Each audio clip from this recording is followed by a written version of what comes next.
మనిషిగా బ్రతకాలని మంచిని మనసులో పెంచాలని సిలువలో నీవే మరణించి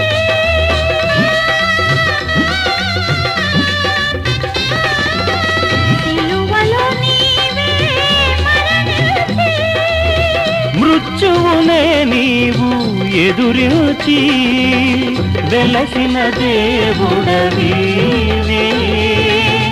పాపుల రక్షణ నీవే హృదయమే నీ ఆలయం క్రీస్తు